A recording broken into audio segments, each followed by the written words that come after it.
A massive, massive thank you to all of our amazing channel members whose ongoing support help make these videos possible. Thank you guys so much. It really does mean a lot. Hello, my fellow kin. Welcome back to the channel. On today's episode, I wanted to premiere the grand debut of our new series that I'm really excited to present, which is kind of what I would call more of a tactical report versus a battle report. So a little bit shorter, hopefully, a lot easier for me to produce. I can make these way more regularly and way more often, and I think that's a big win for viewers and for myself to actually get a little bit more content out there about games and get people talking about this. I got this idea from a Necron YouTube channel that I watch. I don't even play Necrons, but I absolutely love the guy's videos. I regularly watch them, again, despite not even playing the army, just because I think it's full of really good information and it's super concise. So a big shout out to him for giving me this idea and inspiration. So let's jump on in. Hey everybody, jumping in here in post. Just for some context, I played this game last night. I filmed the video this morning, started editing it this afternoon, stepped out for some coffee, and of course, like clockwork, while I'm out, I look at my phone, and the data slate that was probably going to come out next week got leaked or accidentally pushed out today. So didn't expect this to happen. As many of you know, it did fundamentally change how the core stratagem of this detachment functions, the disembarking one. So essentially, instead of being able to do it at the end of any phase, you can only do it at the end of any phase in your turn. So you can't do it during your opponent's turn.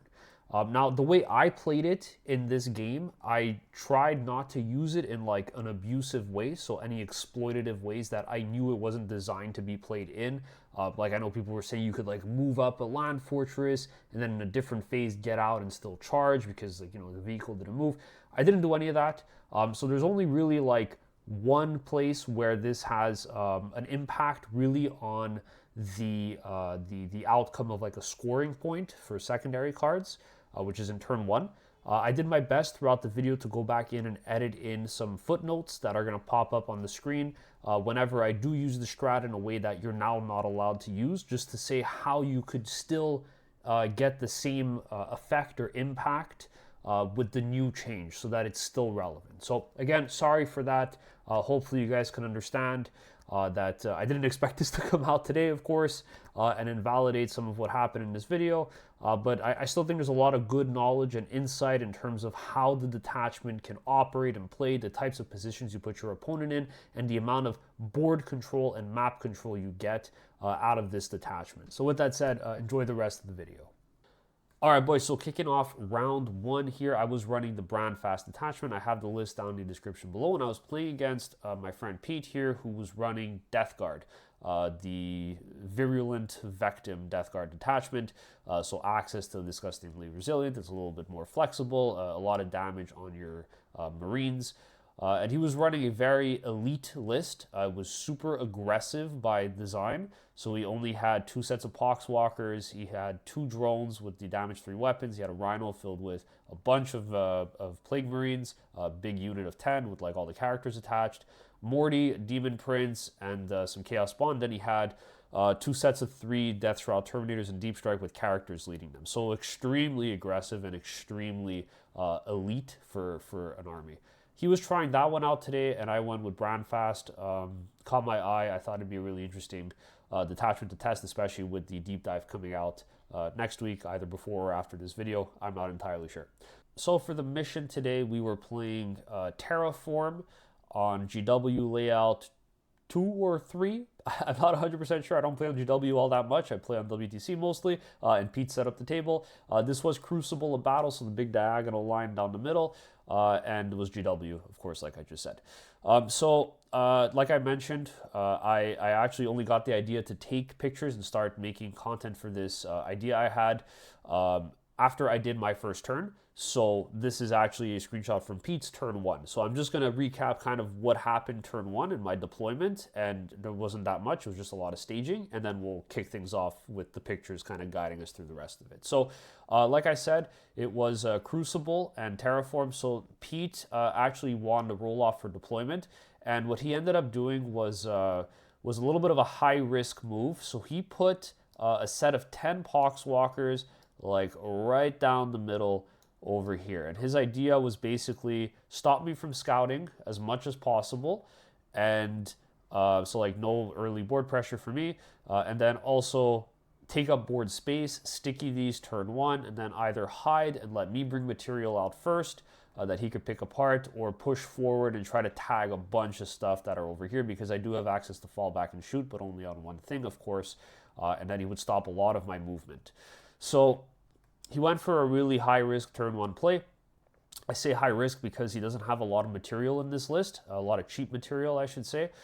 So it was a high risk move, could have had a big payout, but we ended up rolling for who goes first. I took first turn, and I ended up making quick work of it, like we'll see in just a second. So for the rest of my deployment, I had the land fort that was back here with the Thunderkin that were over here. I actually had the Thunderkin start inside of the fort, and I had warriors that were over here in the back. And then I decided when I got the game started and I was turn one, I was like, you know what, then I'm just going to switch everything around. So I got the Thunderkin out, then I got the warriors in, and then the land fort staged up inside of this ruin. I went a little bit aggressive with the staging here just because I don't really respect Deathguard's long-range anti-tank shooting. I was very safe from getting into his affliction range, and for the affliction, of course, he picked -1 to my save. So I was able to disrespect him and kind of get like a little bit of a firing lane, like over here, if I stuck out, and I didn't have to worry about him like coming out with a tank or like a blow drone like down the middle this way and being able to shoot me, because it's only damage 3. On average, he does like 3 to 6 max, so not super afraid of that happening. Then over here, I had my Thunderkin stage out, so I did some pre-measuring. It didn't look like it was possible for him to actually get lines on me turn one with his blow drone, unless he wanted to hyper commit his Plague Marines and bring a Rhino out, disembark everybody, and then shoot with almost all of them into my Thunderkin, which wasn't super worth it for a trade, because that was kind of his biggest damage dealing piece. He didn't want to lose that turn one. So deployed these guys over here, artillery screening in the back with the Memnyr for the 6-inch deep strike, which was really nice to have. And then I had 3 bikes that started over here. The bikes moved up this way. I had a carrier that was over here as well. And because of Pete's move block to, his infiltrate to stop my scout, I was only able to bring it up to here, but then on my turn, I just did a normal move and brought it inside of the ruin. So I did a little bit of a stage on my turn one, brought everything, like I said, up here, reshuffled the transports, what was inside for cargo. I had my Steeljacks and this one over here. And then these were the Graviton SPs, and these were the Graviton Thunderkin. These were the SP Conversion Beamer Thunderkin over here. I then go into shooting. So I have the option here with the artillery to shoot into his Plague Bearers. I instead opt to take advantage of the fact that he has to that he can't really interact with my fort. So this fort opens up, shoots everything into the Plague Bearers. This fort follows up, shoots everything into the remaining Plague Bearers, just picks them clean up. So nothing really too impactful over there. That was my turn in terms of secondaries. I think I ended up scoring Sabotage and Cleanse. So I did Cleanse for 5. I cleansed in the middle, and then I cleansed on this objective over here. And then I also did do Sabotage with the carrier that was in the center over here in this ruin. Now, I just want to take a second to add, so during deployment, one of the things, like the big thing with this detachment, of course, is your ability to do the disembark strat. So I was doing some practicing on TTS, and on a few GW maps, you could almost guarantee touch 2 objectives if you string out like a set of yaegirs, or especially like a set of warriors, staged safely behind a ruin inside of a vehicle, like a transport. On this map, I actually wasn't able to measure anywhere where I could safely do this. So for example, the carrier that's over here, 6 inches got me just shy of the objective, so I couldn't touch this one. I could only play with this. Same thing with this fort. Obviously, he could dump things on this objective, but he can't reach this one. And then even if I parked a land fortress over here, I was just shy of getting 6 onto the middle. So I could only do the disembark strat on one objective at a time, which heavily influenced a lot of the decisions I made in the game going forward. But just something to keep in mind. All right, and then that takes us over to Pete's turn 1. So for turn 1, Pete ends up drawing Marked for Death and Secure No Man's Land. So for Marked, I just pick my 2 artillery pieces in the back and the Memnyr, untouchable. And he ends up picking this set of yaegirs to be his gammon target that gives him 1 or 2 points if he kills it. He ends up getting it, like I said, secured no man's land, and he has a couple of options here. Now, if you look on this side of the table, the way the yaegirs are positioned, I can do a reactive move and run forward or run backwards if he decides to move within 9 of me. So, in an effort to, I think, stop me from saving this material and him wasting his only material he has here, and because he had bottom, I think what he decided to do was play a bit of a slower game and not push aggressively with these guys on the turn 1 move. So he ends up just banking on trying to get, I think it was like a 9-inch charge off of these guys into my yaegirs, something like that. Now over here, this is where he plays for the secure. Unfortunately, he lost the plague bearers, which would have been a fantastic tool to score this, which we discussed a little bit later in the game, which kind of set him back a little bit. So he ends up bringing out the rhino with the marines inside and just touches onto this objective. Now, I do warn him here that my strat allows me to disembark whenever I want. So I could essentially disembark at the end of the charge phase from this carrier over here, put 5 OC on this objective, and deny him secure no man's land without giving him any ability to interact with the unit. So I warned him about this, and we kind of talked about what the different options were, as you should when you play with somebody collaboratively, and there really isn't a good option here, right? Like either he brings out the Marines to OC dump and then I just kill them all next turn, or he puts the Marines back behind this wall and brings the lone Rhino out, in which case I still just do the same thing and deny him, or he tries to risk it with the guys over here that just move out, and then he tries to just sacrifice them and just stay on the objective, and hopefully he gets the charge and kills me all in melee. And I don't OC dump further from this land fortress onto this objective if I reactive move forward, which was kind of the plan. So you put him in a real pickle here. I think this detachment is kind of crazy for that. Like the amount of decisions your opponent has to make is kind of insane. Like just looking at the clock, right? Like it was like 20 minutes just on the movement, talking through like, oh my god, like all these different implications depending on what I do, just for secure no man's land. Crazy. So we go into Pete's, so he also just kind of, I think he shuffles this Demon Prince up a little bit to get line of sight on the yaegirs. So now he has firing deck that could see, and he has his Demon Prince that could see here as well, and we go into his shooting phase.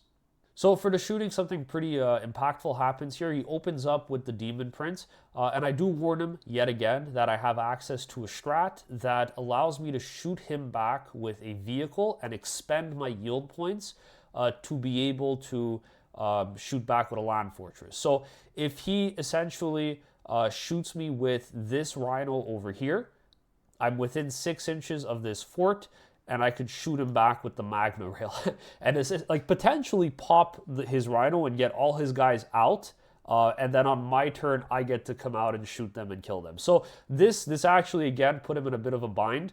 So he goes with just shooting with the Demon Prince, who has lone op. I can't interact with him, so he shoots into the yaegirs, and he only I think he only puts 1 wound through, and then I hit the 6, I save it, and then he doesn't end up picking any of them up, but not a big deal. He just really wanted to get me off of this objective, which he unfortunately didn't have the firepower to do because I staged this land fort up to be able to interact with something that would shoot this way within 6 of my yaegirs. So at the end of the charge phase, so he does attempt to do a charge. I think he fails it over here with the long bomb on these guys. And then he doesn't declare any other charges, so the charge phase is over, and then like we discussed, I spend a CP, and I disembark the yaegirs over here to deny him secure no man's land. Crazy strat. Oh my god, insane. So this denies him a full suite of secondaries for turn 1, basically. We go into round 2 next. It's my turn, and I end up pulling for my secondaries area denial and bring it down. This was fantastic because he had exposed his Rhino that was previously over here, as you can see. So what I essentially do in my movement phase is I reshuffle a little bit. So I bring my forts out to interact with the Rhino and the Marines that are going to fall out if I do kill it. And then I string out my yaegirs here to kind of screen for his guys, his little monsters, I forget what they're called, that are going to run out the chaos spawn. They're going to run out and probably try to tag the fort. And then I do commence terraform over here. I do terraform over here, and I do terraform over here on my turn for 3 terraforms that complete. So these guys didn't have to move. They were already on the objective, so I'm not scared of Overwatch or anything like that. And then I reshuffle, like I said, I screen out over here just for his deep strike that's going to come down now this turn in case he wants to rapid somewhere. This guy's not actually on the board. We were just measuring something. And then what we essentially end up doing is shooting both forts into the Rhino. The Rhino wants to pop smoke, but I ignore mods, so I tell him this beforehand, of course, and just to highlight like how good the land forts are because they get to ignore all modifiers to the hit roll, which is massive. So the fort, I think a single fort actually picks up the Rhino, and then he loses a guy and a half coming out of the land fort, out of his Rhino that blew up. So I end up shooting the rest of my army that could see it into the squad. I shoot both of my indirect pieces. I shoot the land fortress in, and I think there were a couple of the Thunderkin that were able to reach.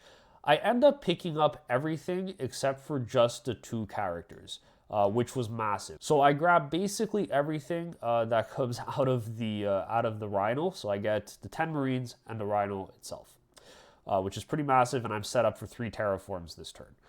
So we move into Pete's turn 2. So right now it's looking pretty grim because I put him on the back foot.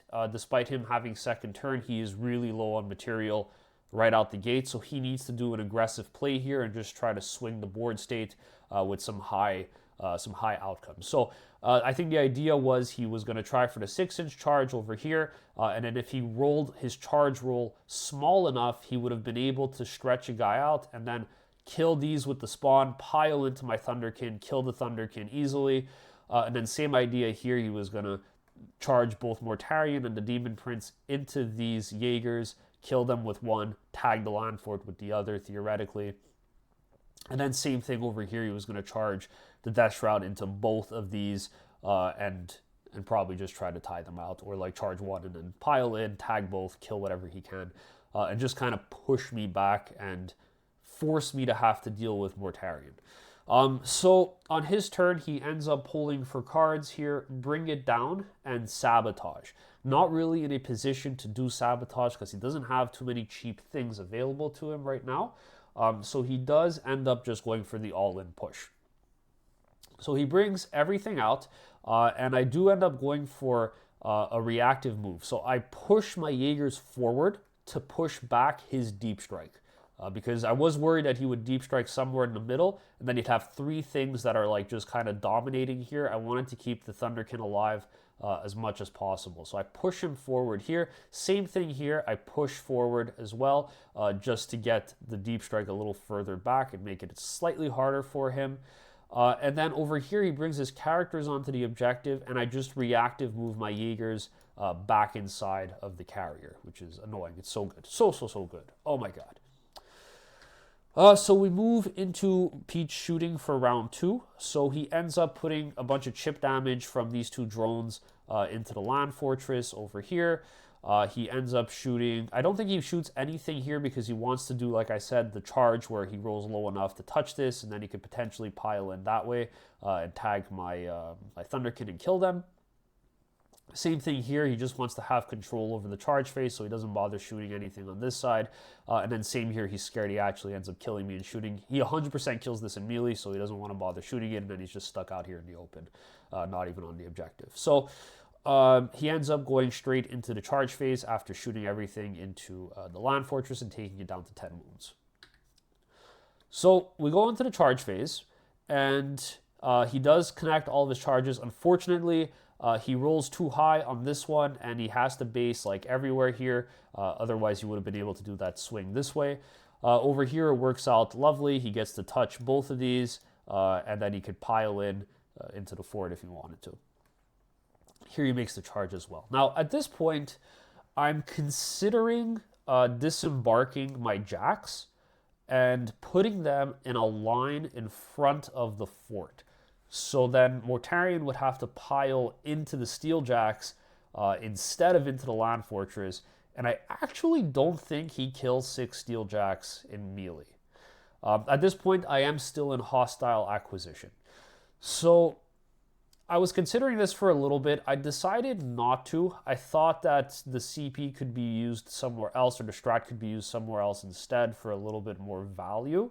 And I didn't really mind if he picked up the fort this turn. I wanted to have the charge available with the steeljacks, something that could kind of interact with this side of the table a little bit more, put more pressure, or clean up in the middle for the demon prince. So what I do end up doing, though, instead is after his charge phase, I disembark my yaegirs here with the strat again, and I just auto-see him. So you can't overwatch this because it's in the charge phase. So I just land here yet again, and I take this primary from him once more, which is ridiculously annoying. And then over here, this was kind of the only other change that happened. So I decided instead of doing the steeljacks here, I would do this instead over here. All right, so we go into Pete's fight phase, and Pete does end up cleaning everything up that he touched. He kills everything in the middle. He piles into the fort. He kills the fort. He kills the carrier. He tags the bikes. He kills the yaegirs, and he can't pile into anything else. So this is kind of board state how it looks right now. He has a choice. He can either pile Mortarion into my steeljacks, who fight in melee pretty decently. They'd chip a few wounds off of Mortarion for sure. Definitely not kill him, but they would help chip, and then I'd fall back and already have an advantage shooting. Or he could just stand still. And the way he positioned himself here was actually pretty genius. So it was impossible for me to get line of sight from these Thunderkin if I walked out 5 inches, just because of how the line of sight was. So he didn't want to move. He was very happy just staying here, because if he piled in, then he touches the ruin, and then I could shoot him with everything. So he stays here, smart move, and then causes some problems for me. So what I do now at the end of the turn is I use a CP from Uthar for free, and I disembark 10 warriors on this objective to auto-see him, to control my primary. So, like, as you can see here, I've shown you basically 4 different examples of how you can use this strat, and none of them abuse, like, the game-breaking, oh, like, you're not supposed to be able to charge after a vehicle moves, for example, but you do it anyway because it happens in a different phase. I don't think that's the intent behind the stratagem at all whatsoever. So I was using it largely as just, like, OC denial and primary dumping for my OC. OC dumping for my primary, I should say. So I dumped 10 guys on this objective instead. I think like 6 of them are touching it, or yeah, probably 6 guys, which bumps me up to 12 OC, so I do have control of the objective marker. I'm outside of an inch of everywhere. And then I control, going into my turn, this objective, this objective, this objective, and I get terraform on his turn over here, terraform on my turn over here, and the points are just very quickly ramping up. So we go into round 3. So this is my turn, my command phase. I end up pulling for my cards recover assets and storm hostile objectives. So recover assets, very easy for me to do. The Memnyr in the back is going to queue it up. And then I'd probably have these yaegirs completed for me in the middle because they aren't really doing anything else, or potentially even this carrier. Now, I was faced with a bit of a problem, despite the board state and the points being heavily in my favor. Pete did put a lot of pressure on me this turn, and if I was unable to kill the key targets I needed to, it would be a little bit more of an uphill battle for me to maintain my lead, knowing that he's going second. So I identified that Mortarion has to die. 100% Mortarion has to die, and I need to ideally kill the Demon Prince, or at worst just tie him up with a land fort so that I could still get my Storm Hostile objective on the middle over here. I wasn't super concerned about these Terminators. I didn't want them to reach my home. They move very slowly, so my idea was I'm just going to pull everything back and then screen him with these bikes. So the bikes would kind of like make a line like something like this, shoot Mortarion, and also move block the Death Shroud Terminators over here.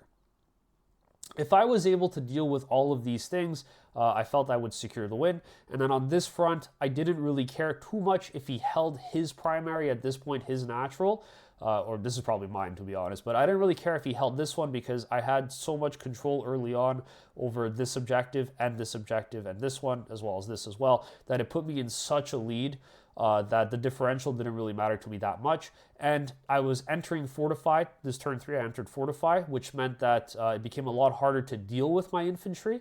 So it would take him a turn to probably kill all of these warriors that were here.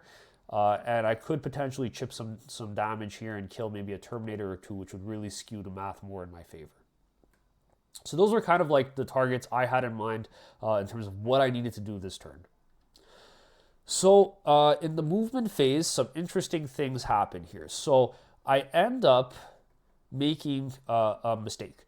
So, well, first of all, I fall back with the bikes. This is the first one. I fall back with the bikes to move block and shoot Mortarion. And Mortarion overwatches the bikes, hits a 6. It's like sustained D3, 3 damage flat, and picks up all 3 bikes. So all 3 bikes are gone instantly, which is bad for me because now this unit can just come out, charge this unit if it stays here, and then come onto my home and start threatening my primary on my home objective. So didn't expect that to happen, but he picks up all the bikes.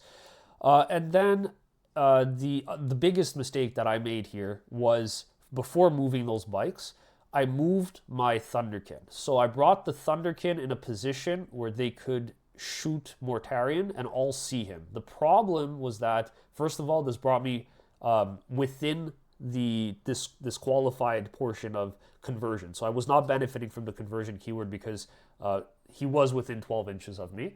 So that was a problem, but it was fine. I would just have to make do with that. I couldn't work around it. So I touched the objective so I could get my +1 to hit at the very least. But I moved this unit first. And then I moved my bikes. And after the Overwatch trigger, he moves Mortarion with the reactive move.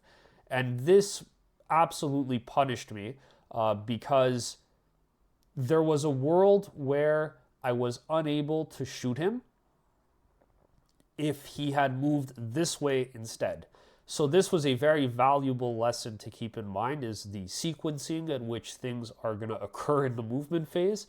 I should have baited it out first with the bikes, then seen where Mortarion went, and then brought out the Thunderkin instead. I got very lucky because Pete also made a mistake in this movement phase. So here there were a couple interesting things that Pete had to consider. I think this was a mistake, and I think we spoke about it after, and Pete agreed it was a mistake, but the idea was he wanted to move Mortarion back this way for 2 reasons. He wanted to stop my Steeljacks from freely charging in afterwards and getting more bodies on this objective. So the idea is that he'd pull back, I would charge, and then he would heroic pick up the jacks or do a lot of damage with them, and then hopefully Mortarion can live, and then something here can support either this objective or this objective over here for OC. Just get more movement out of his unit and secure more primary on his turn. I think this was a mistake because what this caused was, firstly, the unit in the back that was previously unable to shoot Mortarion could get 3 guys in range and see him now. And then over here on this side, critically, now he was eligible to trigger my conversion keyword because he pulled himself outside of 12. So I think this was a big mistake, and we agreed looking back on it, but I understand the thought process behind what he was trying to do to secure some primary. So we go into the shooting phase here, and oh my god, this army does damage. So I think the shooting sequencing in Votann, especially this detachment now, got a lot more important. There's a lot of interesting combinations that you need to consider while you're setting up your shooting phase. For example, I didn't even remember this, but illuminated priority is one stratagem that after a vehicle or transport shoots a target, everyone else gets to reroll the hit roll of 1. So there is a potential world where you open with a carrier first, and then you sequence it with the strip cover, you reroll 1s, and then these guys get the full benefit. I didn't think about that in the moment, but just to say there's a lot going on, I think, to really optimize your damage output.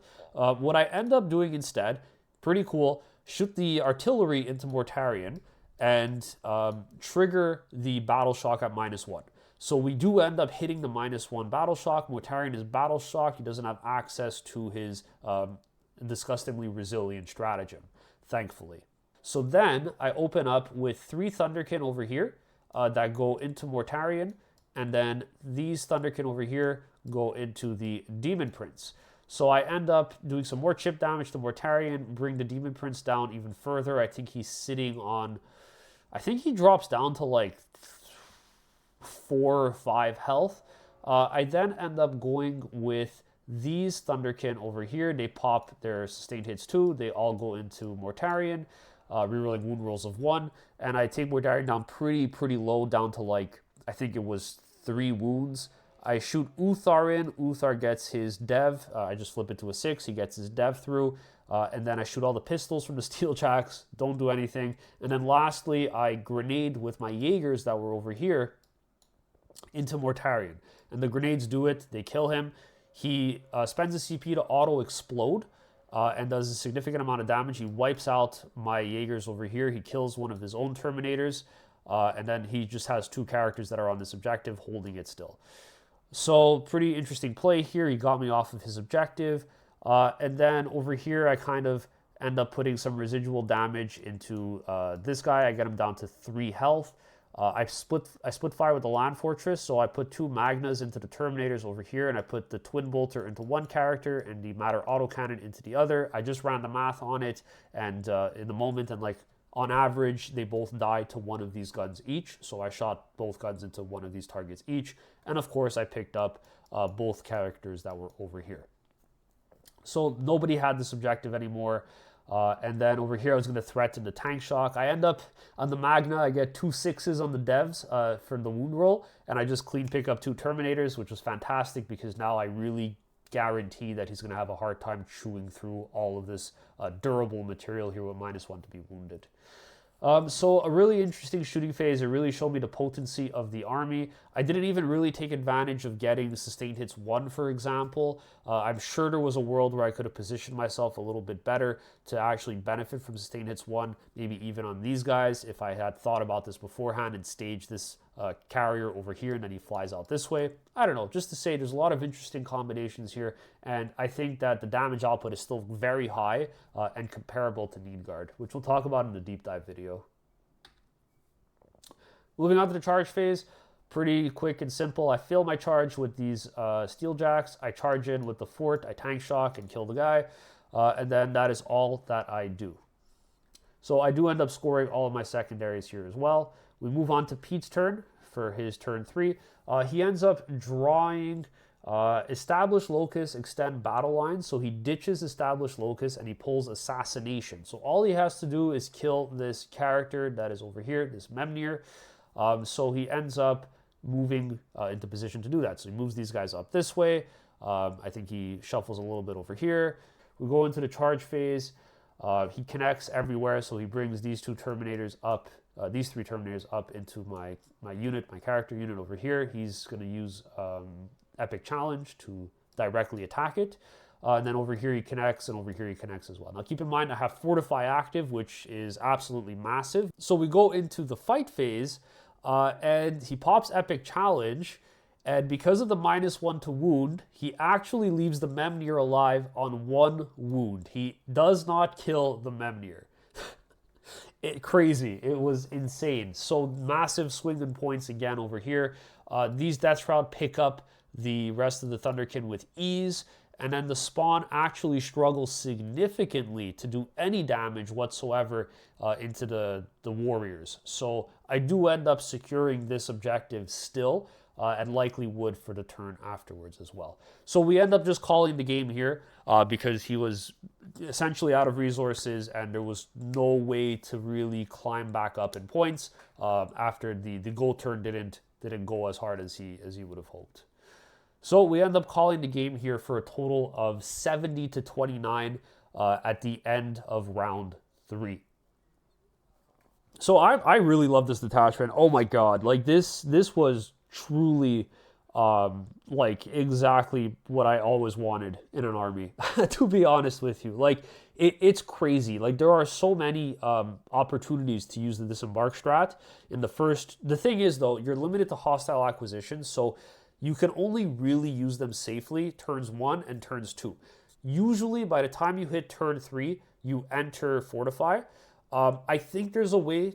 I think in this list I saw an opportunity to kind of keep it going in turn 3 as well, hostile acquisition. But usually you'll probably enter fortify turn 3.